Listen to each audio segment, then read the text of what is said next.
Hi, CityCast listeners. It's the last day of Black History Month, and we thought, what better way to end it off than some soul? Soul food, that is. We're talking about the food that is the center of Black culture with Instagram foodie influencer G from Bless the Belly. This is the first in a new segment we'll be running every Tuesday talking about food. So get your bellies ready, y'all. It's Tuesday, February 28th, 2023. I'm Carlignon Jones, and here's what Houston's talking about today. G from Bless the Belly, nice to have you on CityCast today. Yes, it's nice to be with you guys. I'm in the mix, baby. How you doing? I'm good. Okay, so to get it started, for people who don't know what soul food is, can you give us a little explanation of what it is? Soul food, like the definition is my definition? Yeah, give your definition. I want to hear Okay. yours. Yeah. Well, I mean, my definition would probably be along the lines of what it actually is. I feel like, soul food is that food with the soul in it per se. Yeah. It's kind of like an African American based type deal. I feel like in the South, being born and raised in the South, I think that's where the topic soul food came about, where I originally heard, hey, you want some food where granny feel like she put her foot in it, that type of terminology and stuff like that. It's Southern, being from Houston, we got all of everything pretty much. Louisiana is next door. That's the Cajun way. The whole South Pier just had a lot of food that just, had soul to it, whether it was like mashed potatoes, oxtails, pepper steak. Man, I can go on. Baked chicken even is kind of in the soul food category. It's like, that's real good. And then you get the sweets on the side. You got to have like the yams and the stuff like that. I feel like soul food. Yeah, that was going to be my second question. Like, what are some basic items people are going to see on the menu? So besides the ones that you named, what are a couple more that people might see if they go to a soul food restaurant? Oh, look, I got right into it, huh? Soul food. So I already said like the pepper steaks and stuff. They got some soul food restaurants that got what is it, chitlins? Some of them sell chitlins. You definitely gonna have some peach cobbler as a dessert soul food for sure. What else are we looking at the average soul food spot? I've had like fettuccine or maybe you got some type of pasta in there that could be added to it. Maybe it's more so of a side, if anything, like a chicken, like I said, baked chicken with some pasta on the side, macaroni. Ooh, I'm thinking about it right now, Lord. Yeah. The yams. Yams, all that. Of course, as far as sides, you got black eyed peas, green beans. I love me some cabbage. Oh, man, I feel like cabbage sets it off. I love sweet cabbage. I love, like, spicy cabbage. Wait, sweet cabbage? I don't know if I had that before. Ooh-wee. My best friend, his mom is from Beaumont, Texas or whatever. So it's a little east of Houston or whatever. But, man, she turned me on. And for New Year's, she does it. So it was kind of like, man, I've ate cabbage all my life. I ain't never had no cabbage like sweet like this. This is kind of, it's good. It's good, So. I had it fried before, but never sweet fried cabbage. Okay. Oh, put me on. I've never had good. That. Oh, yeah. It's real good. That's okay. That's different. And some fried chicken too, so I ain't want to forget. You can have some fried chicken up in there. Absolutely, fried chicken. What's the difference between a regular piece of fried chicken from like Church's or something and soul food that you're going to get at a soul food restaurant? The fried chicken that you'll probably get from a regular restaurant is going to come with one or two options. And that second option is a maybe. Usually it's going to come with French fries. You get some chicken and then French fries. That's not feeding my soul. See what I'm saying? Yeah. If you get some chicken, some French fries, and let's say you go to Timmy Chan's and get some rice on the side, still not feeding my soul. That feels more of a fast food vibe. You see what I'm saying? And so if I go to a spot that has fried chicken with mashed potatoes, macaroni, and green beans, I might want to sit down after that because of the combination of the different type of foods. Just makes me feel like, man, like, it's one of those type of things. And man, just think about it, like, on the run chicken is never going to be as good as somebody putting a soul in the chicken back there. Give me a slice of cornbread on the side because I'm going to really feel like you can touch my soul. Yeah. Might have to go take a nap afterwards, huh? In the car. I might take a quick nap in the car. Stop playing. Collard greens, man. Yep. Ooh. Okay. Is there anything about soul food in Houston that makes it different from other cities in the South? I feel like Houston has a mixture of everything. So like I say, Houston, I've been to certain spots that might have a different twang than your average soul food spot. We named a lot of the average soul foods, but let's just say a spot in Houston sells spaghetti. Or it's a soul food spot, but they sell tacos on Tuesday. Soul food, oxtail tacos. I sit back and I'm like, wow. Now I've been a lot of places, Mm. but this is different. And like I say, being from the South and traveling around in the South, man, I tried some stuff. I just feel like Houston has a cheat code because we're like the food hub. We're like the hub for a lot of stuff. You know what I'm saying? So, Hmm. woo, Houston, it's up one. So you feel like Houston has better soul food than other places you've been? I don't want to exclude us from just like all the different beautiful foods and spots there is in the South and around the world. Because there's other places I've been. Shout out to Hmm. Melba's or whatever in New York and Harlem. That's a soul food spot and it's Mm. really good in my opinion. But it's just something about like the South that is like, man, come on, bro. So Houston to me is what I'm raised on. It's kind of like I'm biased a little bit, you know? Okay, because you know a lot of people in Houston. It's always between Houston and New Orleans with food. Oh, with food. I was like, that was soul Yeah, with food. food, With with food, food, with yeah. food. Yeah, just yeah, but so soul food is a no. No, no. Well, New Orleans is a Cajun spot. They have Hmm. really good food. I'll give it to them. I've been up and through New Orleans with a lot of foods, Hmm. but it's more of a Cajun twist to it. Hmm. Texas is the cheat code. We got the Uh-huh. Spanish food. We got the Tex Mex. We invented Tex Mex. That's Mexican and Texas style. That means you can get a big old burrito. You know what I'm Yeah, saying? yeah. Um, that's the type of time I feel like Houston is on. And so, yeah, soul food, everything's bigger in Texas, bro. Let's just keep it real. I love you, New Orleans. I do, I do, I do. But man, listen. It's Houston. Okay, so uh, you're one of the biggest food influencers in Houston right now, and you have a huge Instagram following. So you've tried a lot of different places here. A lot. But what are some of the best soul food places in Houston to go for people who might want to try it? Soul food in Houston. Oh, you give me a Mm-hmm. chance to show my people some love. Let me rub my hands like Yeah. Birdman. Let me see. Yeah. Um, okay, I got a list. Let's see. I got a few for sure. Let's shout out to Esther's. They're definitely top tier. It's the North Side version of the Soul Food Mecca. They doing a thing. It's like fam to me. They have a new bar as well, so I would definitely say go check out their bar and the Soul Food while you're there. And they have events from Hmm. time to time as well. We'll be doing something coming soon too. I don't want to announce it just yet, but for Mother's Day, stay tuned. Me and Esther's might definitely collab on something super dope. Never seen before. Okay. And that's Soul Food. And then shout out to Mickey's. Mickey's is like fam too. When Hmm. I worked for the radio station here in Houston, Mickey showed a lot of love. You know, shout out to Janelle over there at Mickey. She's always like, what can Mickey's come do to help? Like, what can we be involved in? I'm like, man, these people, not only is their food good, they're all involved in community work and stuff like that. So I think that's Hmm. dope. And Mickey's is the South Side Mecca. So it's like, shout out to Mickey's on Yeah. the South. Esther's is on the North Side. There's some other soul food spots like Comfort Foodie. Shout out to them, but it's different.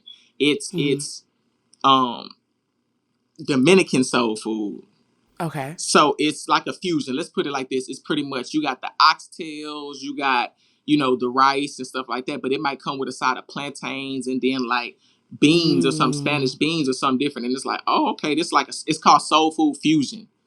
So Ooh, I that's like that. different. Yeah, and it's Hmm. called Comfort Foodie. So you definitely get like a island vibe, but then you also get like a Spanish vibe. It's pretty dope.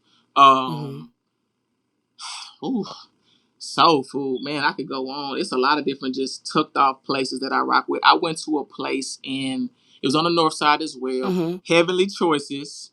It's small. It's like super small. And I was leaving the school one day and I was hungry as heck. And I was like, man, I need somewhere to go and I need it to sit me down. And I was surprisingly across the street from it. And I was like, okay, Heavenly Choices. I wasn't mad. And that was kind of, I walked in, the lady was so nice. I said, I like y'all just because as soon as I walked in, I thought like you was my cousin or something. Like, Yeah, she literally friendly. just gave Yeah. me the most warm welcome. Yeah, just kind of like, sit down, baby. I'm going to get you your drink. I'm going to bring it to you because it's small. Hmm. It's like 4 tables in there. So I show love to a lot of them spots, man, and that's one of the reasons I started Bless the Belly. Not only just because I'm a foodie and like to eat, but it's to put a lot of these spots on people might have never heard about who have some really hidden gems, and the food is just as Hmm. good as your favorite restaurant. You know? Hmm. And then there's a lot of people that have started to like do like a twist on soul food too. I've been seeing a lot of like egg rolls that have like Ooh, soul food yeah, in them. So do you have any places for stuff like that? yeah. Who has that? So Good Eats. Shout out to them. Hmm. They have the I don't know if it's the egg roll or what it is, but I believe it's like macaroni and yams or like macaroni and collard green, something like that. But it's definitely different. They have a nice amount of items on their food truck that has some soul to it. So soul food. They the type that have the spaghetti on the side as like a side and all that with the catfish and hey, go check them out. Man, shout out to Hmm. Chef Ferrantino. He put me onto a soul food egg roll that I have yet.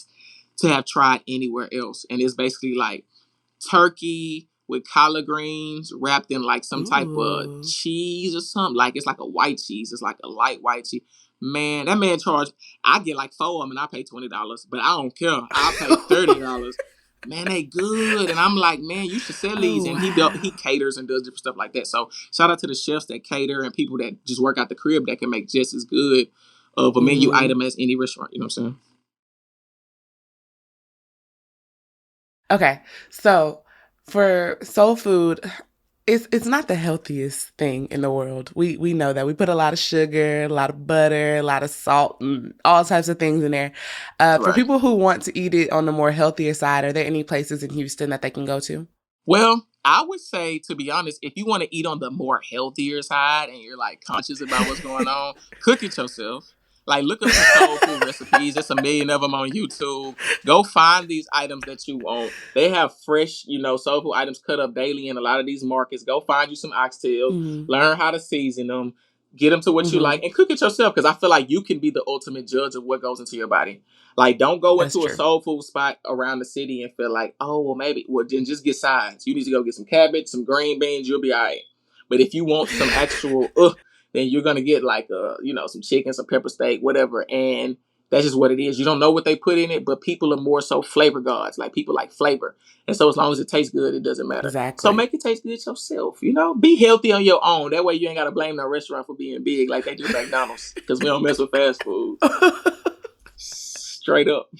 So, speaking of like seasonings and things that you can add to the food on your own or whatever, what are some of the seasonings that we use in our culture that really bring the flavor to the food in the first place? Well, I gotta first and foremost shout out Tony Sature. Like Yeah. Tony Sature has changed my life. So I know all these dishes got Hmm. some of that Tony in it. Like I'm the type of guy, Hmm. I'm a potato head. So like I love French fries. I wish I was a French fry, right? So like I literally will put Tony Saturated or something on a French fry, or let's just say, since we're talking about soul food, even if I get something that's pretty bland, let's just say some catfish, right? And it doesn't have Hmm. that, if it's either hot Hmm. sauce or that Tony, like some type of seasoning, man, to kind of give it that kick. And Tony is like an all around, it's like an all seasoning. So that's a cheat code Hmm. too. I never kind of went wrong with that one. Slap Your Mama is another southern one that I know about. I don't know if people use it all over. Yeah, I've never been in Cali hearing people talk about Slap Your Mama seasoning. I don't know if they even that's have it, true. But down Hmm. here we slap your mama. I hope my mama ain't watching this because she gonna think I'm crazy. But I would definitely say that those two, Tony Saturate, Slap Your Mama.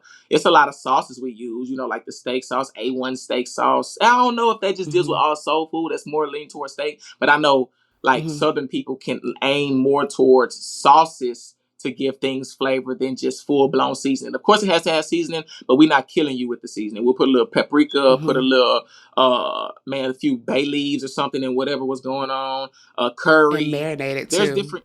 Yeah, yeah, yeah. Hmm. There's different seasoning for because there's so many different recipes I can go on and on, right? But I feel like it's more Hmm. so what sauce you add into this bag. What we gonna eat? What that sauce hit for? Because the seasoning is gonna be good, but it's Yeah. a few fast food companies out here. If they didn't have no sauce, they would be Hmm. lost. Yeah, So that's I why I feel agree. like soul food is kind of like make sure it just tastes good. You don't have to have a lot of sauce in soul food. Like oxtails don't need sauce, so it is more seasoning and Hmm. flavor, but it's how you cook it. You cooking it with love, it's gonna come Hmm. out good regardless, man.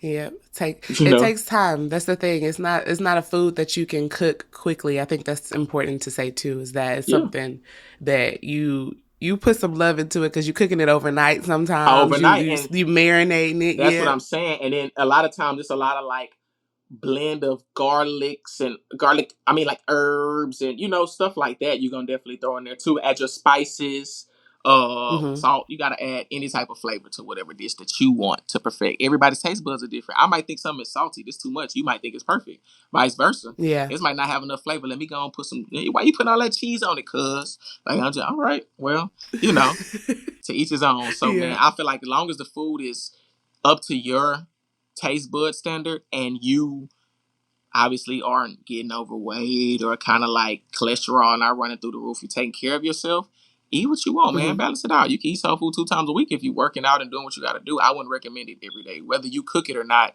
Um, yeah, not every day. Get you a salad. It could be a lot, yeah. Yeah. Some lettuce in there. Some Get lettuce. some lettuce in there. Okay, G from Bless the Belly, thank you so much for being on CityCast today. And thank y'all so much for having me. It's a pleasure talking to you guys, for sure. That was G from Bless the Belly. We'll have a link to his Instagram and TikTok in our show notes in case you want to find out what other spots in the town he recommends. Now, let's get into some more Houston news. Talks of the legalization of fentanyl test strips have entered the doors of the Texas legislative session. This is big news since the strips, which test for the presence of the deadly opioid, are currently illegal in the state. I know it sounds a little insane, but according to a current law, the use of the strips can result in a Class C misdemeanor or even a $500 fine, even though the strips have been said to be a great harm reduction tactic by the CDC. Now, this is something that both Republican and Democratic lawmakers have been trying to get repealed. At least a dozen bills have been filed this year alone, as the death rates caused by the drug continue to rise. Governor Abbott even made it a top priority this year, calling it an emergency item during his State of the State address earlier this month. So hopefully this means a true legalization is on the horizon. That's it for our show today here at CityCast Houston. If you enjoyed the show, remember to spread the word and tell a friend. It's greatly appreciated. We'll be back tomorrow with another amazing show. So I'll see you then.